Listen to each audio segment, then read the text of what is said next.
हरिओम। आप सबका स्वागत है चौधरी स्टडी पॉइंट चैनल में।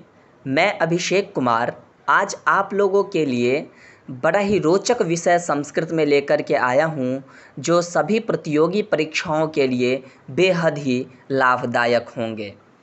दोस्तों, छंद के विषय में हम आपने सबने सुना है, जो वेदों में बड़ा ही प्रचलित है, और हम आप में से सभी छंद सीखना चाहते हैं और हम किसी प्रतियोगी परीक्षाओं में भी बैठते हैं तो 10-15 नंबर का कम से कम छंद के विषय में ज़रूर पूछ लेता है। तो आज से मैं आपको छंद के विषय में और स्वरचित श्लोक निर्माण कैसे करें, खुद का संस्कृत में श्लोक कैसे बनाएं, इस विषय में पढ़ाऊँगा। तो आप सब निरंतर मेरे इस चैनल से जुड़े रहें, अधिक से अधिक इसे शेयर करें, लाइक करें, कमेंट्स करें और चैनल को सब्सक्राइब ना करना भूलें। तो आइए दोस्तों, अधिक समय न लेकर के अपने विषय वस्तु की तरफ गमन करते हैं। तो सबसे पहले छंद परिचय। तो छंद क्या है, छंद किसे कहते हैं, इस विषय में बात कर लेते हैं। तो छंद शब्द जो है दोस्तों, ये वेद का ही ग्रहण है, ये हम आप सब जानते हैं। छंद शब्द का मूल रूप छंदस है। छंदस, इसी से ही छंदः, छंदसी, छंदांसी ऐसा शब्द निकलता है।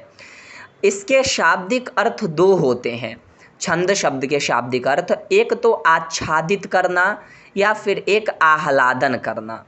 यह चंद धातु से निकला हुआ है। जी हाँ, छंद धातु चंद धातु से निकला है। छंद शब्द चंद धातु से निकला है कि लय और ताल से युक्त ध्वनि मनुष्य के हृदय पर प्रभाव डालकर उसे एक विषय में स्थिर कर देती है और मनुष्य उससे प्राप्त आनंद में डूब जाता है। यही कारण है कि लय और ताल वाली रचना छंद कहलाती है। छंद का ही जो पर्यायवाची है, जिसे हम वृत्त कहते हैं, वृत्त का अर्थ होता है दोस्तों प्रभावशाली रचना। वृत्त भी छंद को इसीलिए कहते हैं क्योंकि अर्थ जाने बिना भी सुनने वाला इसकी स्वर लहरी से प्रभावित हो जाता है। कहा भी गया है कि यदक्षरम परिमाणम तच्छंदः। कह सकते हैं आप कि जहां अक्षरों की गिनती की जाती है या परिगणन किया जाता है, वह छंद है। दोस्तों, जैसा कि हम आप जानते हैं, छंद के विषय में अगर मैं थोड़ा और बात करूं, तो जो छंदों का अवतार है, वह लौकिक छंदों का अवतार या आविष्कार महर्षि वाल्मीकि के मुख से सहसा करुण रस के रूप में उद्भूत हुआ था। क्योंकि देखिए, पाणिनि शिक्षा में छंदों के महत्व को प्रतिपादित करते हुए कहा भी गया है कि छंदः पादौ तु वेदस्य। षड वेदांगों में छंद शास्त्र को वेदों का पैर, पाद माना गया है। ठीक है, कहा भी गया है कि इसके अभाव में वह पंगु हो जाता है अथवा उसके अध्येता का ज्ञान लड़खड़ाने लगता है। तो इसलिए छंद का ज्ञान बड़ा ही आवश्यक है, क्योंकि जो छंद है वो पैर है। तो छंदों का अवतार के विषय में, जैसे कि मैं अभी बोला था आपसे कि लौकिक छंद जो है उसका आविष्कार महर्षि वाल्मीकि के मुख से सहसा अचानक से करुण रस के रूप में जो है हुआ था, जिसके संबंध में कहा भी गया था। ठीक है, उसमें एक पद्य था, माँ निषाद प्रतिष्ठाम त्वम गमः शाश्वती ही समाह यत् क्रौंचम मिथुनादेकम वधीहि काम मोहितम। हम आप रामायण में सुने भी होंगे इसको। तो दोस्तों, छंदों के प्रकार के बारे में एक बार बात कर लेते हैं अब। तो अगर परीक्षाओं में पूछता है कि छंद के कितने प्रकार हैं, तो आपको कहना है कि छंद दो प्रकार के होते हैं, एक वैदिक छंद, द्वितीय लौकिक छंद। जी हाँ, छंद दो प्रकार के होते हैं, वैदिक छंद और लौकिक छंद। अब वैदिक छंद क्या होता है?